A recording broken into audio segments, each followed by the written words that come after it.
இப்ப இருக்க ரீசன்ட் ஜென்ரேஷன்ல சுகர், பிரஷர், தைராய்டு, தலைவலி, பைல்ஸ் ப்ராப்ளம்லாம் ரொம்ப சர்வசாதாரணம் ஆயிடுச்சு.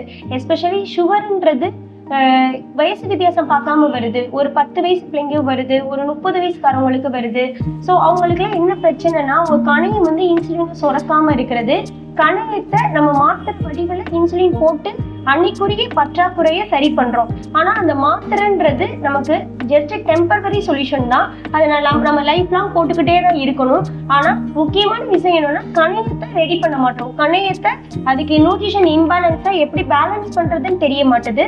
இப்ப நாங்க என்ன பண்ணுவோம்னா, உங்களுக்கு ஒரு நியூட்ரிஷன் ஃபுட்டு நாங்களே கொடுத்து உங்க கணையத்தை கொஞ்சம் கொஞ்சமா இன்சுலினை சுரக்க வைக்க தூண்டி விடுவோம்.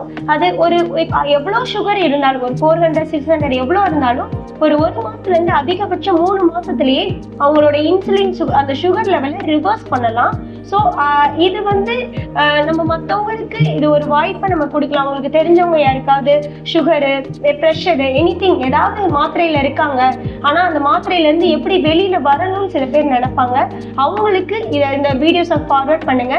ஏன்னா எங்ககிட்ட நியூட்ரிஷன் ஃபுட்டு மூலியமாவே அதுக்குரிய நிரந்தர தீர்வு எங்ககிட்ட இருக்கு. நான் இப்ப வந்து என் ஹஸ்பண்ட் மூலியமா தான் இதை நான் பார்த்தேன். ஏன்னா அவருக்கு சுகர் இருந்தப்ப ரொம்ப அவதிப்பட்டாங்க. மோஷன் இஷ்யூஸ் இருந்தது, கிட்னி ப்ராப்ளம், செஸ்ட் பெயின் எல்லாமே வந்துச்சு. சுருக்குன்னு உடம்புல குத்தும். சுகர் இருந்ததுன்னா எரிச்சலாவே இருப்பாங்க. ஸோ அவங்களுக்கு அவங்களோட கேரக்டர் கிடையாது. அது எல்லாமே சுகர் பண்ற அந்த இன்சுலின் பற்றாக்குறையினால அவங்களுக்கு ரியாக்ஷன் அப்படி நடக்கும். ஸோ அவங்க மாத்திரை சாப்பிட்டுக்கிட்டே இருக்கிறது சில பேருக்கு மாத்திரையே பிடிக்காது.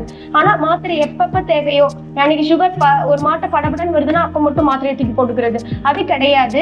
இப்ப நம்ம உணவுல சரி பண்ணணுமா, நிரந்தரமா சுகர்ல இருந்து வெளியில வந்துடலாம். எங்க கிட்ட அதுக்குரிய தீர்வு இருக்கு. ஸோ உங்களுக்கு தெரிஞ்சவங்களுக்கு நீங்க இதை ஃபார்வர்ட் பண்ணி விட்டு அவங்களுக்கு ஹெல்ப் பண்ணுங்க. இதனால உங்களுக்கு ஒரு புண்ணியம் இருக்கும். ஏன்னா நிறைய பேர் தீர்வு எங்க இருக்கு, இதுக்கு ஒரு சொல்யூஷன் எங்க இருக்குன்னு தேடிட்டு இருப்பாங்க. அப்படி இருக்கவங்களுக்கு இந்த ஃபார்வர்ட் பண்ணி அவங்களுக்கு எங்க சென்டரை விசிட் பண்ண வைங்க. தேங்க்யூ.